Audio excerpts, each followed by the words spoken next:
How often do you trust your instincts? That quick, gut feeling that tells you what to do or how to react. And how often has that instinct been wrong? Why does this happen? Because your brain works in two distinct ways. Psychologist Daniel Kahneman calls them two systems, but let's simplify, I'll call them the sprinter and the strategist. What's the sprinter?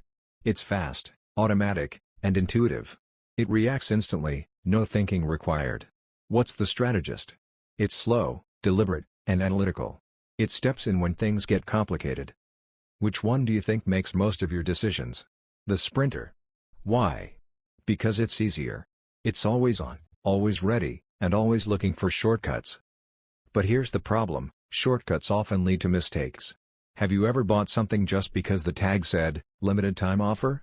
That's the sprinter jumping to conclusions, afraid of missing out. The strategist, your logical brain, was too slow to intervene. Why does this matter?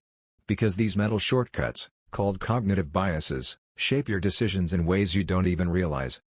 Take the anchoring effect. If I ask, is the population of Iceland more or less than 500,000? Your brain grabs onto that number, even though it's meaningless, and your guess sticks close to it. The real answer? Around 375,000.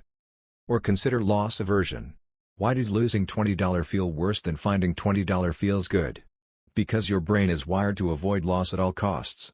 This bias makes you overly cautious, even when taking a risk could benefit you. And then there's overconfidence. Have you ever thought, this project will only take 2 hours, only to spend 6 hours on it? That's the sprinter being overly optimistic while the strategist sits idle. So, what's the solution? It's not about shutting down the sprinter, it's about knowing when to rely on it and when to call in the strategist. When should you trust your instincts? For quick, everyday decisions, like catching a ball or spotting danger. When should you slow down? For important choices, like financial decisions, relationships, or anything with long-term consequences. Ask yourself this, am I reacting, or am I thinking? If it's the former, pause. Engage the strategist. Force yourself to analyze. Why is this so powerful? Because once you understand how your mind works, you can outsmart it. You can spot biases before they derail you. You can make better decisions, not just faster ones. So, next time you're faced with a choice, stop and ask, is this the sprinter talking, or do I need the strategist? The answer could change everything. Your mind is your most valuable tool. When you know how to use it,